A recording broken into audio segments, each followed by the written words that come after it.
All right, let's jump right into this. Welcome to today's Explainer, where we're going to unpack the utterly fascinating, often chaotic, and highly controversial story of the United States.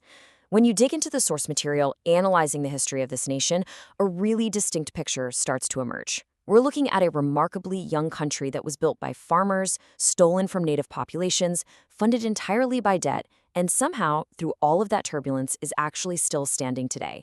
So we are going to do a massive speed run of how this all happened and break down exactly how this chaotic nation came to be. 250. I want you to just wrap your head around that number for a second. We are talking about a remarkably aggressive, almost kinetic timeline.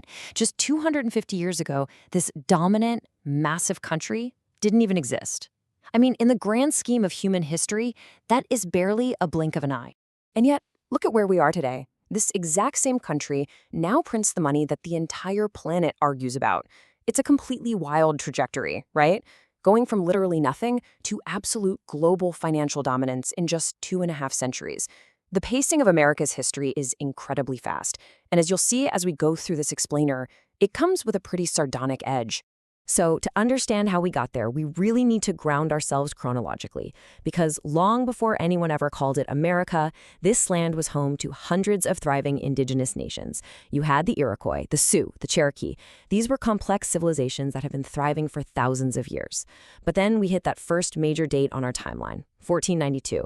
An Italian guy funded by Spain gets completely hopelessly lost looking for India and ends up bumping into an entirely different continent instead. Talk about a wrong turn, bad navigation with absolutely massive consequences. That one historical accident by Christopher Columbus forever altered the North American continent and effectively set the stage for everything we are about to discuss today. Part 1. The 13 colonies and a distant king. Okay, so by the 1700s, European settlements had grown into 13 distinct colonies stretching along the East Coast. But they were paying incredibly heavy taxes to a British king sitting 3,000 miles away across an ocean, a king who, by the way, had never even seen the place they were living in. So why did these colonists actually decide to revolt? It really boils down to this. No taxation without representation wasn't just some catchy political slogan. It was a fundamental, explosive, boiling over frustration. The colonists were being economically drained by an empire that gave them absolutely zero political voice in parliament. They had no say in how their own wealth was extracted or managed. They were basically an ATM for the British Empire. And by 1775, that deep-seated political and economic disenfranchisement, that total lack of a voice, turned colonial frustration into an actual physical war. Which brings us to arguably the wildest three-step process in history. Step 1. The colonies, led by George Washington, decide to take on the British Empire. And keep in mind, at this time, Britain is the most powerful empire on Earth.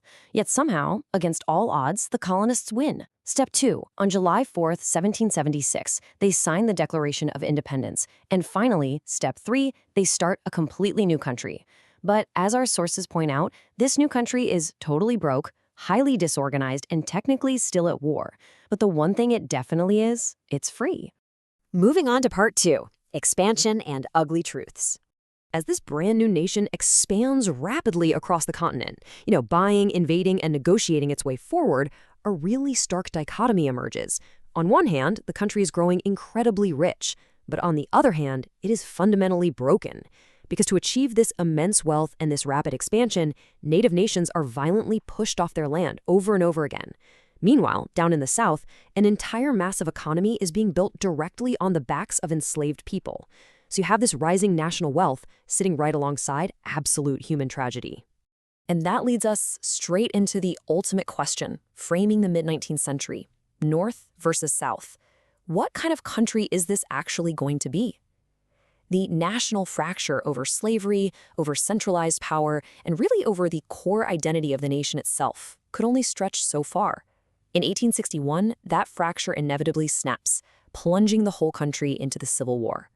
It's the ultimate test of whether a nation built on these kinds of contradictions can actually survive itself. 600,000. Let that number sink in for just a moment. That is the staggering death toll from this 4-year conflict between the Union and the Confederacy. For a nation that was still relatively so young, losing over 600,000 lives was a devastating, almost incomprehensible price to pay. So, the aftermath. After 4 years of brutal fighting, the Union wins, and slavery is finally abolished. But those deep societal scars, they don't just vanish the second a treaty is signed. As our sources really emphasize here, those generational wounds stick around, deeply impacting the country for generations to come. Part 3. The Rise of a Superpower. Following the Civil War, the United States pivots and does what it arguably does best. It industrializes at an absolutely breakneck pace. Railroads, factories, and skyscrapers completely transform the landscape, fueled by waves of immigrants arriving by the literal millions. And that economic engine is perfectly timed for the 20th century. We go through 2 world wars. Afterward, Europe is left largely in ruins. But the United States, because it's geographically isolated, it barely gets touched at home. As a result, it comes out the other side of those massive global conflicts with the absolute strongest economy and military on the entire planet. All that immense power directly sets the stage for the Cold War. It's basically a decades-long staring contest with the Soviet Union, 2 massive nuclear powers constantly vying for global supremacy. But ultimately, that stirring contest ends, and it leaves the United States standing entirely alone as the world's one true superpower. From there, the modern era is just a rapid-fire explosion of chaotic milestones. You have civil rights battles striving to heal those generational wounds we talked about earlier, moon landings, massive technological booms, and a unique culture that gets exported to literally every single corner of the globe.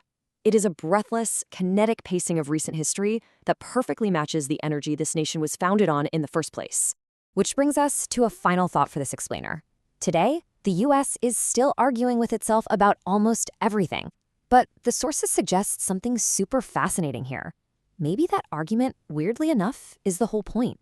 It forces us to ask, is a country built on constant disagreement destined to endure? After 250 years, 1 revolution, 1 civil war, 2 world wars, and just a whole lot of chaos, it is still the most talked about country on Earth. It's a nation built on disagreement that somehow just refuses to fall apart. So what do you think? Does the constant arguing ultimately make it stronger, or is it just a ticking clock? Thanks so much for joining me for this explainer, and I will see you next time.